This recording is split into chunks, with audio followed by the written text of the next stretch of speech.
Now, while the half-ton bakkie seeks to make a return in SA's motor sector, filling in the gap for that market, in the meantime, are affordable double cab bakkies that have become an economic relief for consumer pockets as a result of their pricing. And joining us now to unpack bakkie trends in SA in great detail is a motoring reporter for Business Days, Phuti Mpanye. Thank you so much for your time, Phuti. My goodness, Phuti, thank you so much for coming in, because there are so much terminology that we are unfamiliar with. Here we're talking about double cab bakkies, we're talking about the half ton, which I think is also known as a unicab. Just, give us a layout of what this terminology, all these different, what are the key features, differences in these Well, before you go into it, let me throw a little curveball to you in terms of what the word bakkie means, or where it comes from. Yeah. It's an Afrikaans term because in Afrikaans, a bak, it's at the back, that square back. Okay. Oh. So it's a back. So from then on, it's a bakkie. All right. Okay, thank you for that. Number one.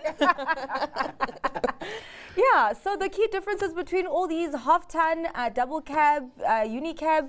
Well, essentially, you've got a single cab, which basically takes about 2 or 3 people at the most, with an elongated, what you call is a bug, yes. cargo area. Then you have a double cab, which then takes 3 to, or say, 4 to 5 people. Those are designed specifically for accommodating family and cargo at the same time. And then we have the half-ton, which is a small little thing.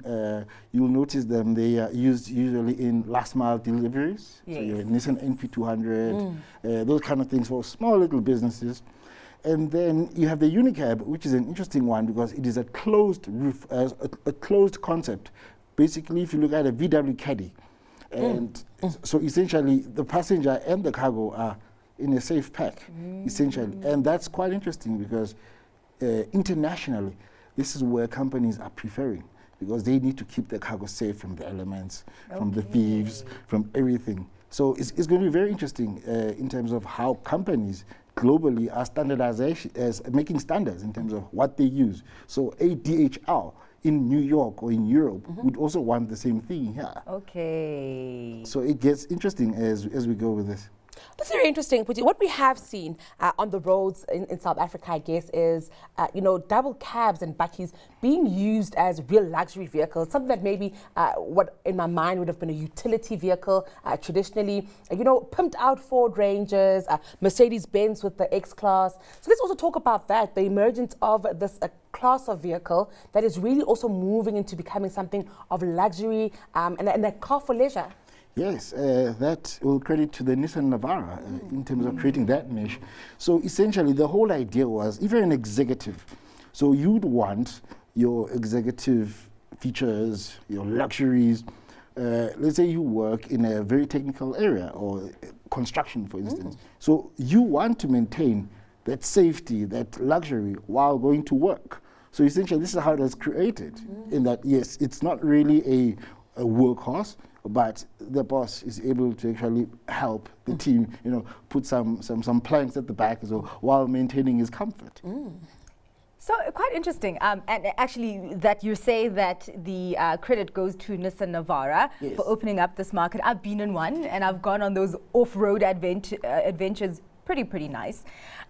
But I'm wondering now, because of obviously this luxury aspect, because also bakkies are also known for people who are in rural areas, who go on these, off-road journeys.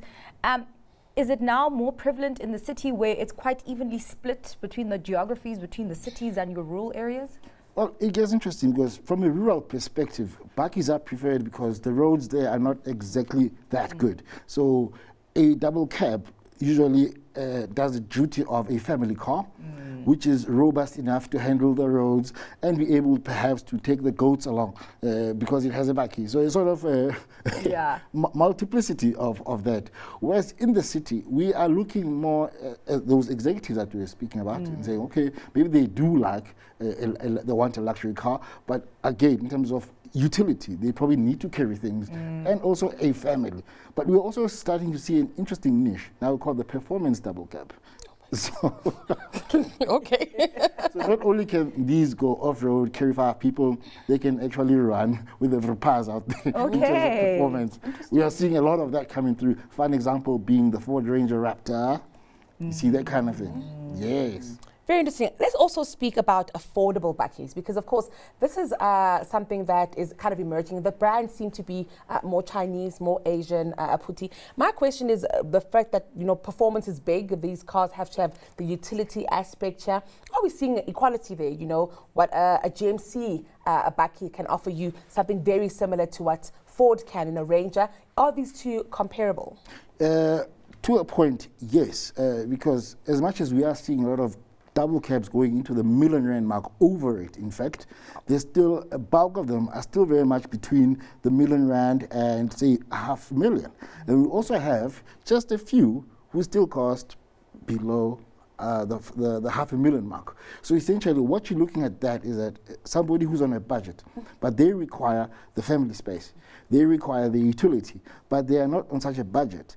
They offer these. This is where the Chinese actually play a lot.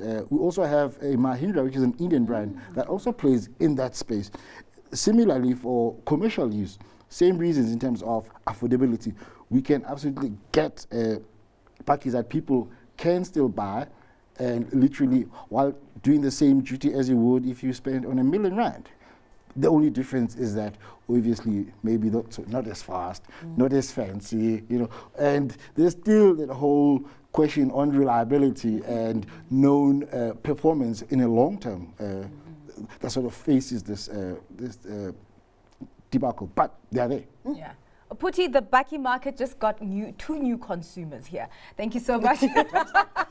Thank you so much for your time and really giving us insights into that market. That was motoring reporter for Business Day, Phuti Mpanye.